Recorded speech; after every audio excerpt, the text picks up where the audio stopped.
History remembers Shaka Zulu as the man who built an empire with blood and brilliance. But behind him, in the shadows, stood a woman, his aunt, the most cunning political mind in Zulu history. Her name was Mkabayi kaJama. She made Shaka king. She made the Zulu kingdom rise, and then she played a part in tearing it all down. This is the story of the woman who created and destroyed Shaka Zulu. Mkabayi was born the daughter of King Jama Kandaba, ruler of the Zulu clan in the late 18th century. But she was a twin, and in Zulu culture, twins were considered a bad omen. Tradition demanded that one twin be killed at birth. Mkabayi's father refused. He defied custom, saving both daughters' lives, an act that would shape Mkabayi's destiny. Growing up, Mkabayi was bold, outspoken, and politically sharp. When her father died, she faced a dilemma. Her brother, Kona, was too young to rule. Instead of letting the Zulu clan fall into chaos, Mkabayi stepped in and became regent. This was unprecedented.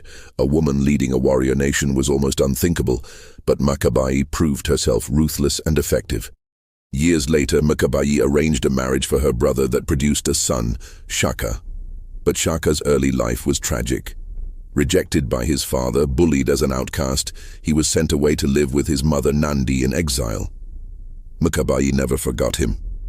When Kona died, Mkabayi saw her chance. She orchestrated an assassination plot to remove rival heirs and pave the way for Shaka to claim the throne.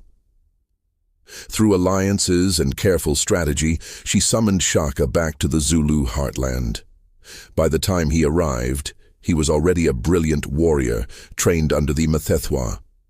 With Mkabayi's support and the backing of her networks, Shaka seized power, transforming the Zulu kingdom from a small clan into a feared military empire.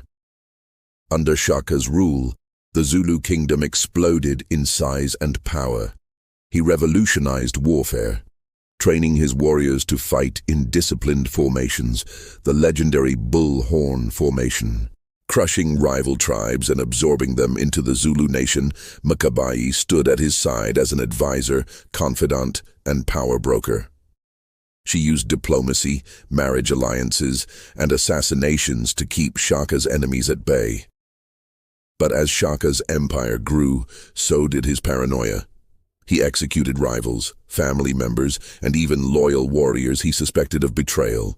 When his mother Nandi died, Shaka's grief turned into madness, ordering mass executions and forcing his people into mourning for an entire year. Mkabayi began to fear for the future of the Zulu nation. Shaka's rule had become unstable, his punishments cruel. She made a fateful decision. Mkabayi helped plot the conspiracy to assassinate Shaka. In 1828, Shaka was killed by his half-brothers Dingani and Malangana. A coup that Mkabayi either directly supported or quietly allowed to happen.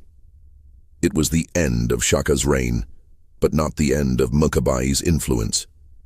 After Shaka's death, Dingane became king, but even he feared Mkabayi. She continued to serve as advisor and kingmaker, manipulating succession politics to maintain stability and her own power. Her decisions shaped the Zulu kingdom for decades, even after Shaka's legendary reign was over. Mkabayi kaJama remains one of the most fascinating figures in African history. She was feared, respected, and sometimes hated, but she was never irrelevant. Without Mkabayi, there might never have been a King Shaka.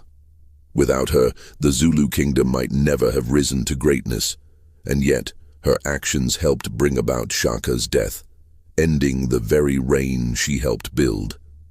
She was a woman of contradictions, a creator and a destroyer, a protector and a conspirator. Mkabayi's story reminds us that history is not just shaped by kings and warriors. Sometimes it is shaped by a woman standing in the shadows, pulling the strings. What do you think about Mkabayi's choice? Was she right to stop Shaka when she did, or was it a betrayal? Tell us in the comments, and don't forget to like this video and subscribe for more untold stories of Africa's greatest leaders.